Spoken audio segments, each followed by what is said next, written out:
One Show with Adrian Childs. And Christine Blakely, and today an actor of many parts. Parts described by some critics as metal detector ears. Trademark rubber lips. And a Danish pastry nose. All of which may explain why I'm sometimes mistaken for him. Martin Clunes is here. I don't agree with any of that. Oh, thanks. Those are just the recent ones. How's life, Martin? You all right? It's grand, thank you very much, yeah. Just take you back a bit to your early modelling career. We go back to 1983, a Gilbert and George work. Can you spot yourself in there? Yes. Second row up on the left. Yeah. Let's have a look. Yeah. Oh, cheer up, for heaven's sake. How much? That's probably worth about £20 trillion now, that piece of art. How much did you get paid for your modelling? 15 quid. They were absolutely charming. Really? Yeah, really. Well, not charming enough to give you a cut of whatever it sold on for. Oh, that was a long time ago. No. But, yeah. Listen, we look forward to speaking to you at new series. Excellent work going around looking at the islands around Britain. Yeah, we also have with us today a long-time co-star of Martin's, Leslie Ash. As many of you will know, Leslie had a terrible time with cosmetic surgery. 8 years on, she remains appalled at how poorly regulated the whole business is. Especially when it comes to the procedure she fell foul of, facial fillers. They're getting cheaper and more widely available all the time, and Leslie fears many people will, like her, dearly wish they'd never had it done. So, Leslie, do you feel the same as Sarah there? Do you wish you'd never gone near it? Yeah, sorry, I keep thinking he's going to make me laugh. No, absolutely. I think if I had have known then what I know now, then obviously I would have steered clear of it. But there's two different things. I mean, there's permanent filler, and there's obviously sort of one that your body will just get rid of. It's hyaluronic acid. So what people really need to find out is exactly what's being injected into their face. There's no starker illustration of the lack of regulation and the fact that in the United States there are only 8 fillers actually approved. Here there are 160 available. Yeah. It's just unbelievable. It's so unregulated. It's unbelievable. Everything's regulated. Why not that? Well, because I suppose it's the manufacturers just sort of flooded this country, in fact Europe, and you know, the US actually sort of they try it out here first, and then it's okayed over there. But to be, you know, it's a CE stamp, which is what you give a washing machine or a teddy bear. I mean, it's just too unregulated. But also, I think the magazines and newspapers have a lot of culpability because they take a few shillings in advertising. If you look at the back of any woman's magazine, it's wall-to-wall cosmetic surgery, isn't it? Yeah. And then images of perfect women within who's never been near a scalpel in there, yeah. But you have to find out exactly who's actually putting it in your face. I mean, just because you're a doctor and you're in Harley Street or whatever, like in the backs of those magazines. Yeah, but then again, that's difficult. I mean, Sarah worked in the beauty industry, as we heard in the piece there, so you would assume that she would know more than I would, for instance. So how do you go about trying to make sure this person that's going to be injecting you... Well, again, it comes back to the manufacturers, because they send out someone from the company to train whoever's administrating it, and they don't have to be qualified at all. They just have to know how to do it, to train them how to use it. And so, that's why it just gets so out of hand, really. So this isn't going to go away. In an ideal world, nobody would bother with this thing because it's ridiculous trying to keep yourself young. But it's going to happen more and more. There's no stigma attached to it. Celebrities will come out and quite openly say that they've had it done now. And it's cheap. You can get it done in a lunch hour, but also, celebrities don't want to come out and say it because that's putting their hands up to say they've had it done. I mean, have you had it done? These weren't cheap, I can tell you. So I've heard. So would you have anything else done now? Because you've been held up an object lesson in what can happen when it goes wrong. I've always said I'd never say never, but obviously, I mean, I do my homework, and I mean, the trick is to look as though you haven't had anything done. Obviously, mine was a mistake, and so was Sarah's, but it's very easy to have mistakes. Okay. Gosh, if you've got a story to tell us about cosmetic surgery on this kind of thing, we'd be fascinated to hear from you. bbc.co.uk/The One Show. Yeah. Men behaving badly. It's never going to go away, is it? Because we all loved it. And this is the first time you've actually had a chance to catch up in a while, isn't it? One brief moment at a party, Hi. But no, this is it. Yeah. We can see a clip now which aptly demonstrates the rather sophisticated level of comedy to be seen in this sitcom. Great stuff. I remember when when I had my appendix out, it hurt so much. I thought they'd left a little burrowing animal inside. Nice, neat scar, is it? Yeah. Quite low down, just above your beak. Yes. Yeah. Can I see it? No. Okay. So can I do anything to help? You could show me your scar. It was quite risque at the time, but it seems almost quaint now, doesn't it? I said just above your beak. God, it was awful. It wasn't risque, was it? Really, it was just blunt. Oh, it was. Was it? Yeah. Was it? Yeah, I found it very risque, but you know, it was very much a boys' thing, wasn't it? You two were just amazing together.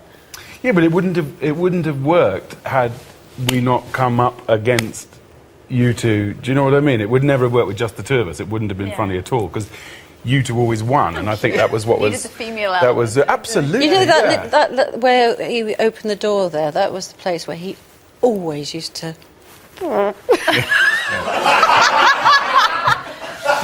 I've had corrective surgery for that. Of course, you're there and you're waiting, you know, to do the That scene, was and that Neil. couldn't go anywhere. was No, it Neil. was you. I'll tell you why it seems kind of quaint, because it's men behaving badly was the theme of that. But there's been lots of kind of sitcoms which could have been called women behaving badly since. So women have been allowed to behave badly since then. Yeah, but it doesn't really work. You just look like a couple of slappers, really. Well, you had a couple of great male slappers to work with. Yeah, you did. No, I think it should come back. That's yes, with the original cast as well. If Red Dwarf can do it, you guys can do it. That's all. I don't think the others have aged that well. Yeah, you've already sent in over 7,000 of your wildlife photographs. There were 3 categories, wasn't there? Beautiful, Yes. cute, and fierce. Yes. What should we Beautiful. start with? Let's Yeah. start with beautiful. You're describing me. Yes, of course, Mark. You're all three. Yes. Yes, beautiful. This one was sent in from Mark Baldwin. It's a beautiful It is sea beautiful. lion. Look at the light, look at the over. water, look at the smoothness of its skin. Is that a seal? Sea lion. Lion. It's a sea lion. Sea lion. I hope so. That's Where does one stop and the other start? yeah, I'm not sure. That's another issue, actually, Martin. But anyway, I hereby it's commission a beautiful. 5-minute item on that. Where does a sea lion stop and a seal start? Interesting point. Cute. I'll show you cute. Oh. Look at this. That, believe it or not, these little mites are stray dogs that Roscoe Campbell came across. He's from Northampton. Sure, let's just get them back on again. I don't want to lose them. I don't want to lose. Have another quick look at You those can two. take them home then. They're They stray. must have been adopted Why by don't you now. give them a surely. home? Yeah, you can. Finally, fierce. This one was sent in by Andy Sparks in London. A snowy owl. That is a fabulous photograph, isn't it? Very They're permanently impressive. fierce like that. Do you know they're really thick? Are they? Yeah, they're not wise at all because all their brain power's taken up with sight. Apparently they're the dimmest birds around, owls. Okay. Thanks, Martin. He knows everything. We'll finish with a clear winner this week. That's from Hannah Maloney. That's Carlos the cat, who's not so much fierce as possessed. Right, Carlos the jackal. Never mind Carlos the cat. I hope there's flash involved in that photograph, or he's going to have to be exercised, old Carlos. No. Excellent work, though. Thanks for all those. Thank you very much. Poppy. Yeah. Keep sending them in, of course, and we love seeing your photographs. bbc.co.uk/The One Show. There's a great gallery on there, so have a look. Martin's just made a documentary about the UK, specifically about the islands all around it. We'll get on to that in a minute. It captures the beauty of British scenery brilliantly and had us wondering why so few of us spend our holidays here. Only around 1 in 50 of us, for example, have seen fit to spend a holiday in another British town. Hardeep Singh Kohli wonders what it is millions of foreigners see in Britain that we just don't seem to get. Hardeep's here.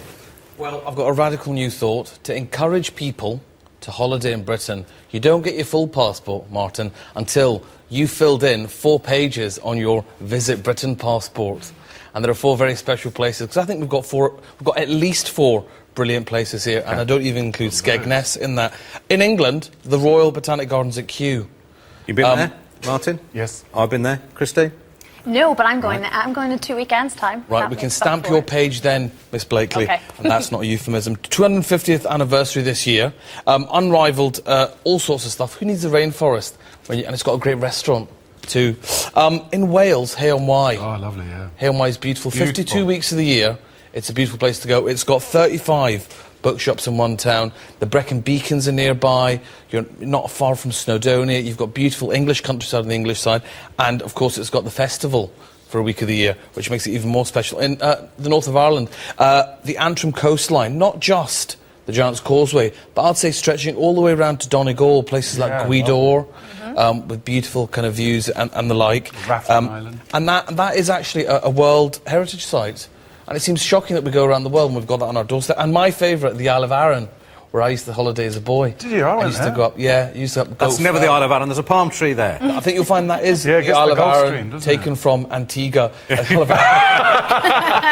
Quite far in the distance. Quite far in the distance. Excellent work. Get to all of those, or you get no passport. That's the deal. Let's have a look at Marty's new documentary then. Here we find him on Muckleflugger on the Shetland Islands. Oh, yeah.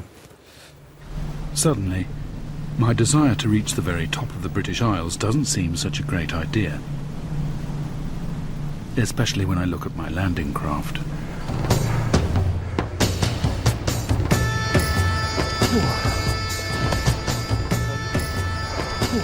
Oh, it says no access. I can't. Only joking. Here I am, the most northerly point in Britain. I loved watching this, Martin. Did you? I just lost myself in Oh, it, did you? actually. Yeah, I really did. What did you make of the Islander type of person? Ah, there's so many. But they've got lots of things in common, all of them. Yeah.